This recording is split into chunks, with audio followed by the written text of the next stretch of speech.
Europe 1. Le grand direct des médias avec Jean-Marc Morandini. Avec l'actu média qui s'accélère depuis quelques jours, on a donc décidé de convier, comme on le fait chaque semaine, 3 spécialistes de la télé. 3 forts caractères qui n'ont pas leur langue dans leur poche pour décrypter ce qui se passe en ce moment. Ce sont nos téléflingueurs. Avec nous pour en parler, Émilie Lopez, bonjour. Bonjour. Journaliste à Téléstar et Téléstar.fr. Nicolas Voller, bonjour. Bonjour. Rédacteur en chef à TV Mag et présentateur du Buzz TV Mag. Et puis François Viau, bonjour. Directeur de la rédaction de Télécable Sat Hebdo. On va commencer avec l'info qui est arrivée ce week-end. Laurent Boyer qui ne sera plus sur France 3 à la rentrée. Alors on va poser la question clairement comme on le fait toujours. Émilie Lopez, il est viré ou il part ? Je pense qu'il a été largement poussé vers la sortie, on va dire, pour être sympa. Pourquoi ? Parce que tout simplement parce qu'ils s'entendaient plus avec Dana Astier depuis un bon bout de temps. Directrice des programmes. Voilà, depuis septembre, depuis leur petite rixe qui était magnifique, qui s'est passée notamment sur ce plateau. Ouais. Et je pense qu'on lui a dit elle va rester, et je pense que toi tu devrais partir. Donc il a été poussé vers la Moi, je sortie pense en fait. voilà. C'est-à-dire son interview où il expliquait que c'était parce qu'il était un peu fatigué. Tout ça c'est d'enrobage pour vous. D'un autre côté, il va pas dire qu'il a été viré comme un malpropre. C'est quand même Laurent Boyer. Nicolas Voller, vous êtes d'accord avec Émilie ? Ouais, plutôt d'accord, mais disons les mots clairement. Oui, viré. Disons que les choses se sont très très mal passées effectivement avec Dana Astier. Je pense que il y a une part de vrai sur la lassitude, ça c'est vrai. C'est une émission qui demande beaucoup d'efforts. L'audience elle est correcte, et il partait de zéro, elle est correcte, mais sans plus. Et puis surtout, effectivement, il se sentait absolument pas soutenu. Quand il parlait chez vous du fait qu'on mettait aucun programme avant, qu'il démarrait de zéro, effectivement, on a l'impression qu'on lui a savonné la planche depuis 1 an, 2 ans, et forcément, ça devait finir comme ça. Mais ça veut dire quoi ? Laurent Boyer n'aura plus rien l'année prochaine, plus rien sur France 3, ça c'est sûr. Il va faire quoi ? On a une idée ? Pour l'instant, toujours pas. C'est dur quand même pour lui. Ouais, Énergie 12 recrute en ce moment. Faudrait peut-être des idées à creuser par là. Ouais. Mais pour l'instant, il n'a rien. Pour l'instant, Laurent Boyer n'a rien, même s'il a une boîte de prod qui fait quelques Là, il a petits son trucs doc par-ci par-là. aussi. Il a son Effectivement, doc ils qui sont arrive là sur Paris Première. sur le Ouais. M6. Oui. François Viau, vous en pensez quoi ? C'est une bonne décision de la part de France 3 d'écarter Laurent Boyer ? C'est pas une bonne décision, surtout pour Laurent Boyer. Ouais, le, pour lui, pauvre, oui. le pauvre Lolo, là, après 23 ans de M6, il avait rien. Sur France 3, il avait pas grand-chose. Mais moi, je pense pas que ce soit une question de personne. C'est en fait, d'abord, sur France 3, il y a des réductions budgétaires importantes, et c'est une émission qui coûte cher. Mais l'émission continue. Mais oui, mais enfin plus collégial. Et puis en plus, c'est un repositionnement de la chaîne aussi, parce que c'est plus le Parisien qui va en région. Désormais, ils veulent donner du contenu aux antennes régionales. Ouais, et Oui. se séparer de Laurent Boyer, c'est bien ou pas pour France 3 ? Moi, je pense que c'est un peu dommage, mais c'est le repositionnement de la chaîne. C'est la chaîne du patrimoine. Désormais, c'est plus la chaîne des stars. Laurent Il Boyer avait- fait partie du patrimoine. Oui, bien sûr, il fait partie. Non, mais il avait quand même fait cette émission Amenez-moi, vous savez, qui était un remake de Ouais. Fréquence Star. Et voilà, ça a été un échec. Et il y a plus. Ça n'a pas été un échec, Émilie. certains ont très bien marché, notamment celui avec Mimi Mati. Puis il faut rappeler la case aussi, c'est France 3, seconde partie de soirée. Tu m'étonnes que ça se plante. Enfin, à un moment donné, t'as Laurent Boyer qui te propose. 23h30, Mais seconde voilà, partie de soirée. quand t'as Laurent Boyer qui revient en te disant je vous propose une espèce de Fréquence Star, au moins tu tentes le prime. 600 000 téléspectateurs, sa dernière émission en troisième partie de soirée, c'est pas terrible quand même. sur France Émilie, 3. il a un avenir, Laurent Boyer ?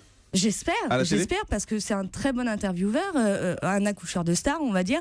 Et je pense, oui, j'espère qu'il a sa place à la télé. J'espère que quelqu'un va venir le voir en lui disant, viens nous faire une petite émission de confidence, là, ce sera très très bien. Vraiment, j'espère qu'il va revenir. Très bien. On va sur M6 d'ailleurs, il pourrait venir sur M6. Vous pensez ? C'est possible ? Quand il est parti, Nicolas Taverneau a été dithyrambique et il lui a dit tu as les clés de la maison. On dit toujours ça quand les gens partent. Oui, c'est ça. Au revoir, reviens quand tu veux. Merci. On va changer de chaîne. On va passer sur TF1 avec cette interview d'Anne-Claire Coudray qui a expliqué pour la première fois dans le tube.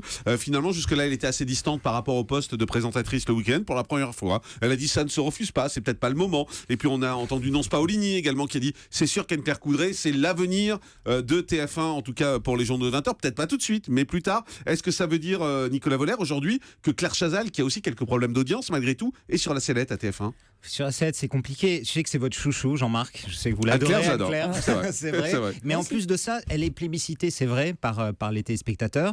Ces JT sont très suivis. Claire Chazal arrive peut-être au bout de sa carrière. On l'a vu, je crois qu'elle va être dans le divan de Marc-Olivier Fogiel la semaine prochaine. Bah oui, il invite toutes ses amies. Et oui. voilà, effectivement. Et elle a parlé de la fin qui approchait, effectivement, et qu'elle le redoutait. Donc, il y a une pression, on l'a jamais senti aussi forte là-dessus. Et c'est vrai qu'un nouveau visage qui plaît, qui est une excellente journaliste, qui est plébiscitée par les téléspectateurs, Oui, à terme, elle est vouée à un bel avenir. Et Anne-Claire Coudray également, on a le sentiment que TF1 a un peu activé la communication autour d'elle, Émilie Lopez. Oui. On l'a vu une de Paris Match, alors que d'habitude, Paris Match, c'est Claire Chazal, une fois par an, on nous explique qu'elle est fabuleuse. Non, et puis ce qui est intéressant, c'est En même l'évolution temps, de elle son était discours. enceinte, hein, ça Oui. aide pour Oui, faire bien Paris sûr, Match. bien sûr, c'est mais- bien. Oui, mais ce qui est intéressant, c'est l'évolution de son discours. Il y a un an, elle disait je ne suis pas pressée, puis peut-être que je le ferai pas, etc. Et là, aujourd'hui, elle se permet de dire oui, effectivement, je me positionne, j'aimerais prendre le 20h. Moi, tant mieux. Hein. Personnellement, vous savez très bien que Anne-Claire Coudray, je la trouve bourrée de talent. Ce qu'il faut savoir aussi, c'est qu'à l'origine, elle voulait rester vraiment sur le terrain. C'est sûr qu'avec un enfant, ça va être nettement plus difficile. Donc, je pense que c'est aussi pour ça, peut-être, quand TF1 a dû venir la voir en lui disant est-ce que ça t'intéresserait d'eux, elle dit bah oui, aujourd'hui, je veux bien. Mais est-ce qu'on peut imaginer que c'est en septembre ou c'est trop tôt pour vous, Émilie? J'espère que ce sera en septembre. Moi, j'y crois pas du tout. Beaucoup trop François Vio. Non, il n'y a Beaucoup pas trop péril tôt. dans la demeure. Hein. Claire Chazal est toujours, elle fait le job, ça fait 24 ans qu'elle le fait.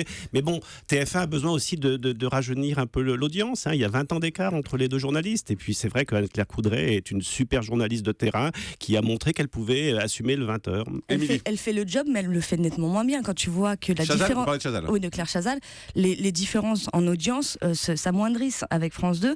Donc forcément, à un moment donné, TF1 va peut-être se dire, bon, avant que ce soit vraiment la catastrophe, est-ce qu'il serait peut-être pas temps de lui dire, Claire, on va vous proposer autre chose. Mais c'est assez dur en même temps parce que vous parlez beaucoup de l'âge de Claire Chazal. Le problème, Ah, c'est. moi, j'ai rien dit sur son Le- âge. On parle pas de l'âge. Bah oui, vous dites Lui, elle a il parle de 20 la ans de façon moins. C'est le plus d'animer un vieux. JT. Le problème, c'est son âge ou c'est autre chose avec Claire Chazal, François Vio? Non, c'est Parce que pas si son âge. Et puis si c'est pas c'est vrai. son âge, c'est super dur. C'est quand pas- même. non, tout à fait, c'est pas son âge. Et puis bon, je tempère les propos d'Émilie. Hein. Il y a quand même, avec Julien Bugier, il y avait encore 2 millions de différences de téléspectateurs sur son 20h. Alors Ouais, Claire Chazal, et le 1er mai, il n'y avait que 200 000. Voilà, Voilà. enfin, c'est ça variable. dépend, ça varie sur Non, les puis il y a jokers. Et puis de toute façon, les jokers, c'est des jokers font souvent de meilleures audiences que les titulaires. Ça dépend de l'actu. Ouais, Nicolas Vollert, le problème, c'est l'âge ou pas? Non, c'est pas l'âge. Non, quand pas même. du tout. Non, c'est pas l'âge. Soyons Éventuellement, une certaine lassitude, on va dire le syndrome Laurent Boyer, c'est ça. Mais non, peut-être une lassitude. Le fait que, effectivement, elle est très souvent critiquée, décriée. Peut-être qu'au bout d'un moment, ça doit lui peser aussi. À chaque fois qu'elle réalise des interviews, à chaque fois qu'elle bafouille, vous voyez, ça fait les choux gras de tous les zappings, elle est reprise partout. Peut-être qu'au bout d'un moment, elle a un peu moins la flamme qu'avant et peut-être qu'il serait temps de passer la main. Voilà, bah, écoutez, on va continuer à suivre ça. En tout cas, tous, vous êtes à peu près d'accord pour dire que ce ne sera pas en septembre. Hein. Il va falloir attendre un peu. Faites pas la tête, Émilie. Gilles Boulot a attendu J'attends. 20 ans avant d'avoir agité. Bon, on va changer de chaîne, on va passer à Énergie 12, qui a décidé de changer son image avec des recrutements. Valérie Damido, Benjamin Castaldi, adieu sans doute le MAG, adieu Tellement Vrai également, qui étaient des émissions assez emblématiques. Ça va vers où pour vous aujourd'hui, Nicolas Vollert, Énergie 12? Ça va vers une nouvelle chaîne totalement. Alors j'ai du mal encore à voir, même si Castaldi, Damido, il y a une certaine cohérence là-dedans. Une chaîne populaire, a priori, Familiale. de ce qu'ils veulent faire, familiale, de divertissement.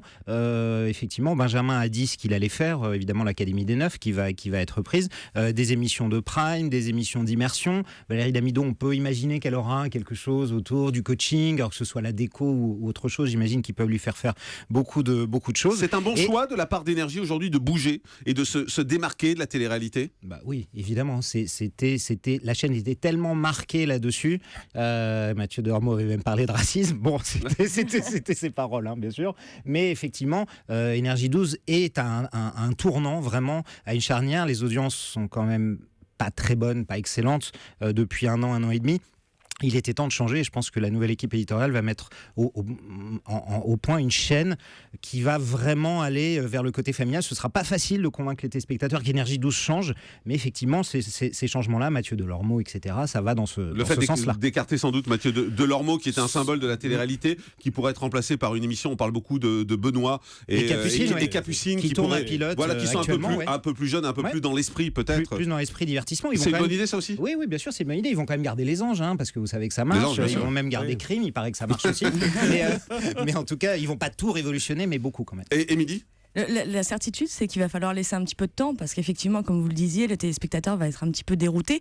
Je pense que ce sera quelque chose de plutôt pas mal. Le patron de Énergie 12 qui est arrivé Vincent en Broussard. octobre, Vincent Broussard, est un ancien de TMC TF1. Il sait faire les choses, donc il faut juste lui laisser un petit peu de temps pour faire les choses. François Vio, c'est bien de quitter un peu trop cet univers trop marqué télé-réalité? Oui, tout à fait. Et puis ils veulent faire une chaîne populaire et Valérie Damido comme Benjamin Castaldi sont des grandes vedettes. Alors moi, je un petit bémol quand même pour Valérie Damido. Là, elle veut refaire un peu le coup qu'avait fait Cyril Hanouna pour D8, sauf que elle n'est pas propriétaire de son concept comme l'était Cyril Hanouna avec Touche pas à mon poste. C'est-à-dire, elle veut faire quoi? Elle veut refaire déco pour vous? Elle veut Mais faire non. des échos. Alors je sais pas. Elle parle du lifestyle. Elle est très. Je crois qu'elle est très partante pour un talk show. Elle a toujours voulu faire un talk show et son Elle en divorce a fait avec. un d'ailleurs. Ben oui, son divorce avec M6 date un peu aussi du fait qu'il l'avait mal programmé, qu'ils l'ont carrément fusillé. Quoi. Mais Ouais, bien sûr. et je pense Mais que je c'est pense plutôt- pas que. Je pense qu'on s'achemine plutôt vers un talk show en Oui, plus. bien sûr, je pense sur pas que- Énergie 12. C'est vraiment son envie, elle. En tout cas. Voilà, elle n'a Ouais. pas du tout envie de refaire des Enco sur Énergie 12. Au contraire, je pense qu'elle veut faire autre chose. Autre chose. Après, je pense qu'Énergie 12 va lui proposer une émission de déco parce que voilà, c'est quand même Valérie Damido, mais elle veut faire autre chose. Allez, on Pourquoi zappe. pas un tous ensemble. Il y a le format et voilà. Donc Il est sur le marché, oui. Oui, il est sur le effectivement. marché. Moi, je verrais bien Valérie Damido animer tous ensemble. Elle est tout à fait légitime. C'est la bonne copine. On zappe, on passe à Canal+ avec le Grand Journal, une page blanche et on recommence. Visiblement, ça c'est une certitude, Natacha Polony n'y sera plus l'année prochaine. Jean-Michel Apathy, ce serait plutôt en discussion, mais visiblement c'est plutôt non A priori, pour son retour. ouais, il partirait, oui. Qu'est-ce que doit devenir le Grand Journal pour vous, Nicolas? Bah, alors, journal ils ont pris une espèce de retard assez incroyable en termes à la fois de contenu, de rythme, de dynamique. Ils doivent pour moi tout changer.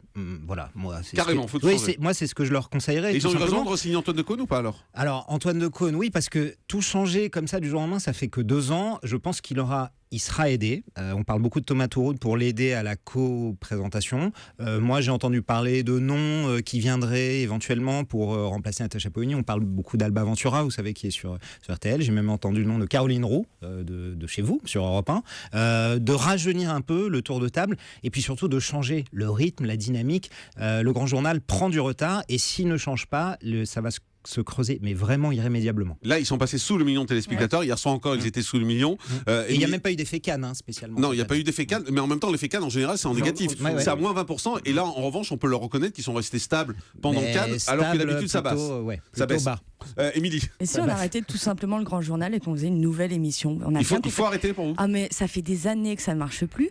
Faisons Ça quelque fait pas chose de des nouveau. années que ça marche Bah, plus. Ça fait un bout de Quand temps. c'était Non, Deniso, ça faisait 1,8 million quand même, et tout le monde disait c'est une Bah, cata. ça fait Ça 3 fait 2 ans que ans. ça marche plus, donc tentons autre chose. Enfin, je sais pas, à un moment donné, quand ça marche plus, ça marche plus. François Villot, on fait quoi du Grand Journal? On l'arrête?